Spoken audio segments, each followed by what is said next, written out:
you're interested, if that time frame works for you, and you're interested, please talk with Shayla. And that church is amazing, and I know whatever they are setting up for women, you will definitely be encouraged. Farther out, but we needed to give you a heads up now so you have the opportunity to prepare and make decisions about the summer.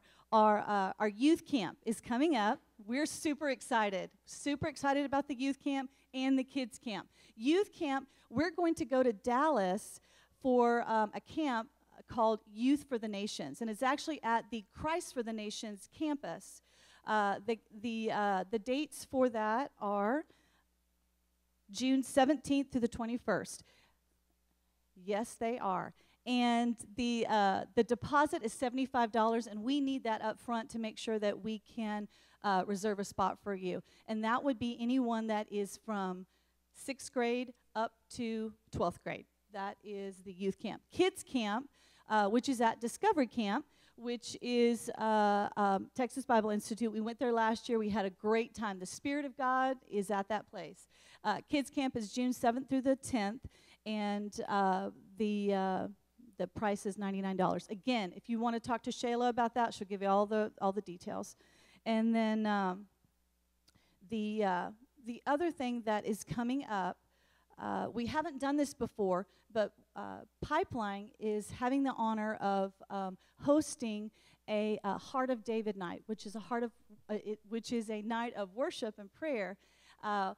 The Heart of David is a worship experience that will be promoted all over the city, and we are the first church that gets to host that.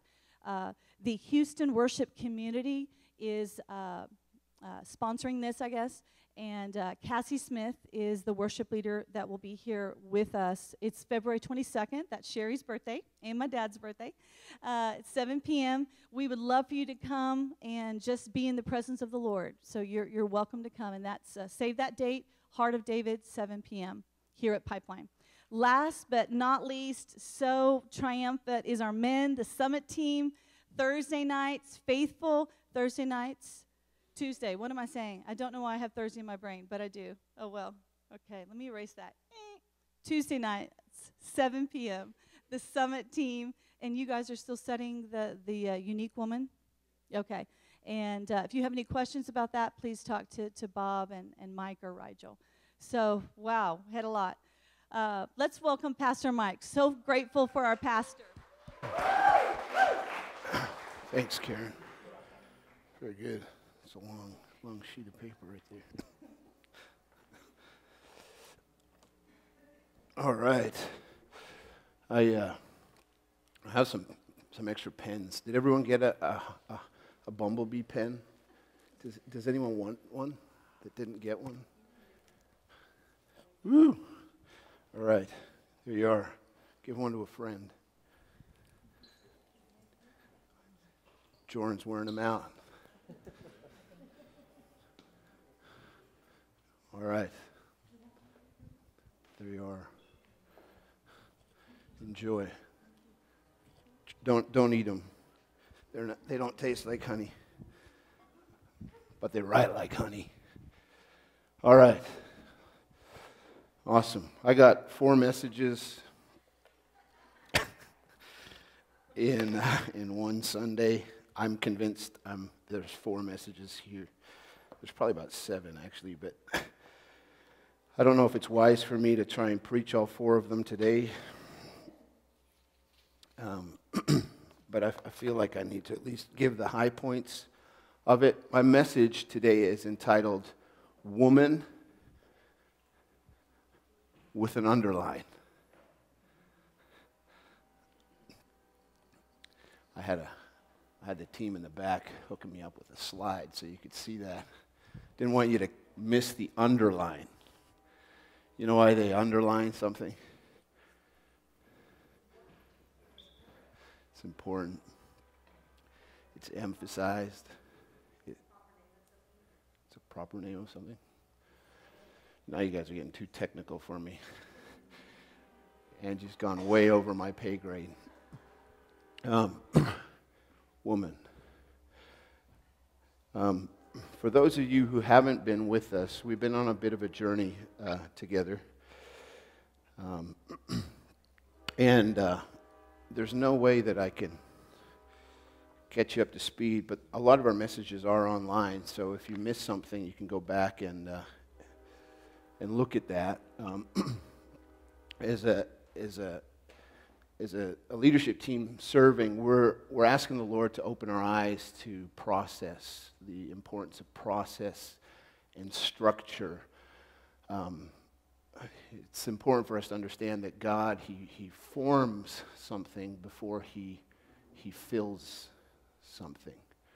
And that's His pattern. That's the pattern that He showed in Genesis. He formed before He filled, and before He formed, He hovered. He hovered over the deep. So I have a slide on Genesis.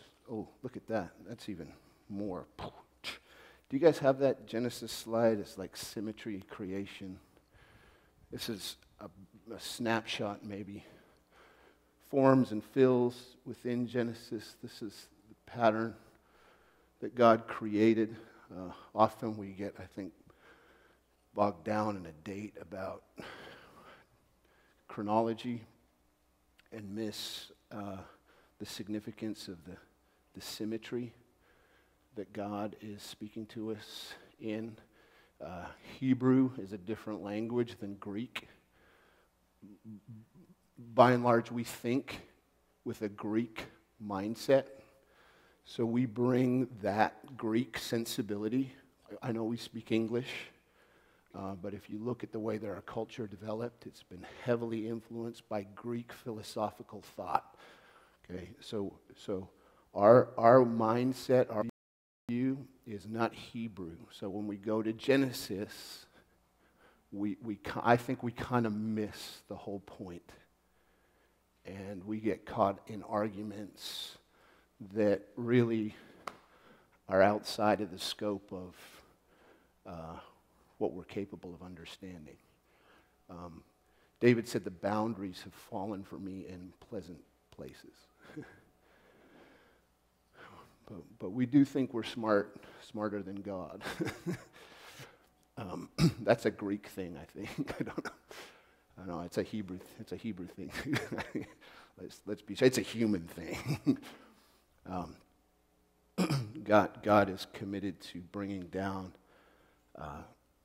haughty looks and delivering humble people. So you see here, He forms on this side, and then He fills on this side. And each one of these numbers corresponds with a day of creation, right? So on the first day, God said, "Let there be light."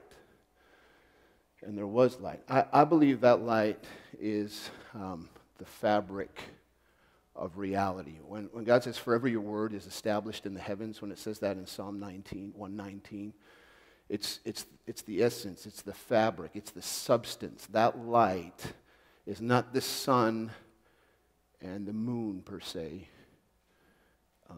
because we see He creates that on a different day. But when He says, "Let there be light," He's speaking the language of wisdom and understanding. He's saying, "Let there be revelation of my purpose." So He forms. His light is the way that He forms us. He forms our understanding.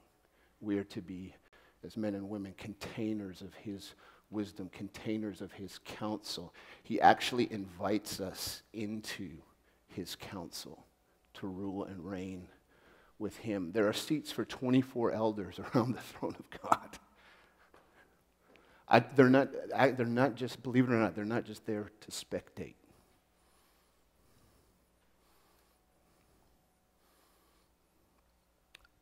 So, light is day one. He forms the sky and sea, day two. He forms the land and the plants.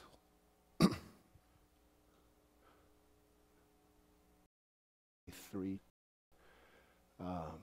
And then on day four, He begins to fill each one. So the sun, moon, and stars corresponds with day one. The birds and the fish is what he fills the sky and sea with, and animals and humans are what he fills land and the plants with. So that pattern or that symmetry exists, and then he rests on day 7. But in creating human, in creating man, Adam, he creates a being that he is going to indwell with his presence. He's going to fill us. And that's to come, right? So use that as a filter, a lens as you go back into Genesis. This message, honestly, it's not one that I'm going to tie up bows. I don't think any of my messages are ones that I tie up bows. Most of my messages, I try to provoke a conversation. I try to get us to begin to think and dialogue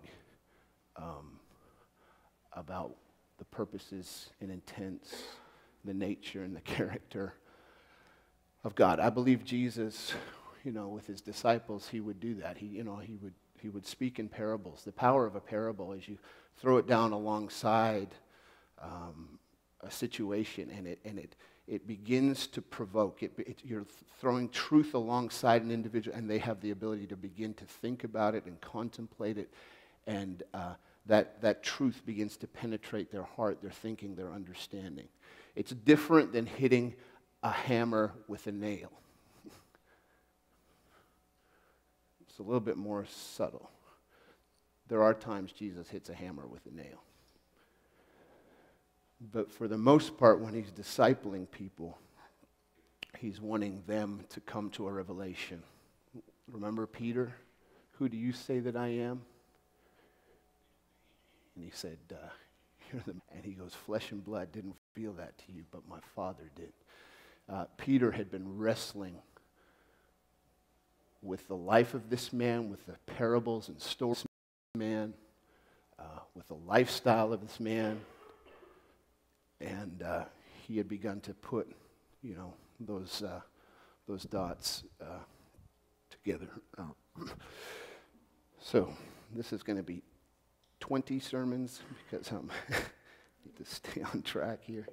So we're looking at structure. God forms before he fills. That's taken us onto a kind of a journey, looking at the honey trail within Scripture, hence our bumblebee pens. Pleasant words are like a honeycomb, sweet to the soul and strength to the bones. So bones and honeycombs, they speak of the structural integrity of different things. Bones are in humans and animals, and they hold us up. Without those bones, we're just a pile of flesh and guts and mush. There's no structure. The breath of the Spirit animates the bone, right? Ezekiel was asked the question, can these dry bones live? And he was to speak to the bones.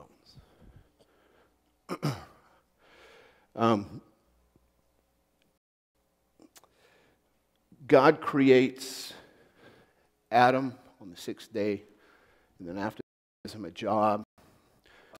A little bit about that, and I want to show you this video. I showed the men about it on a couple of nights ago. It's Jim Garlow. And after I'd shared last week, Brian came. He said, man, the video is so clear as it relates to God's purpose for man and woman and the uniqueness in them from the Hebrew perspective.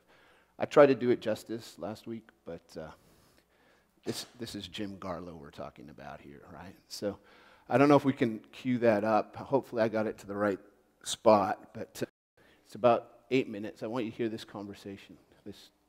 This is at the Lion's Roar a couple years ago. Jim Garlow took over for John Maxwell at Skyline Church out in San Diego. He became the pastor. He's just handed that over and gone into like a government influencing position. Dr. Ed Cole considered Jim Garlow his pastor for many years. So hopefully this is queued up. I lost the sheet, so. The traditional view of Genesis would be that God made Adam to the rib that created Eve. That's from the English, it sounds that way.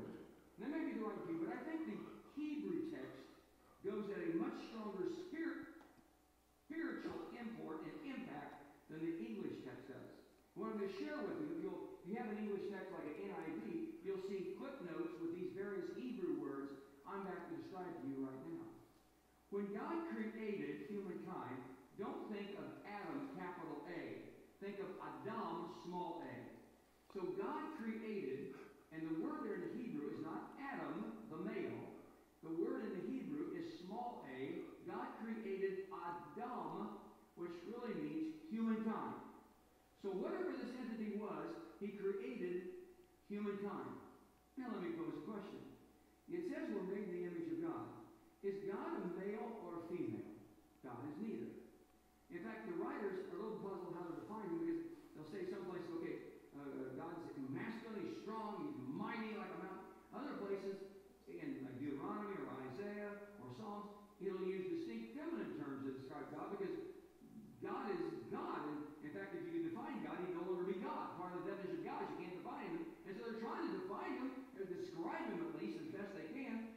And they say they'll use feminine depictions. For example, they'll actually say God nurses the newborn baby at the breast, or God gives birth through the womb. It actually uses that kind of language in Scripture. So it uses, on one hand, masculine characteristic, it uses feminine characteristic. God is neither male nor female, which means that no male by himself is a full expression of the full image of who God is.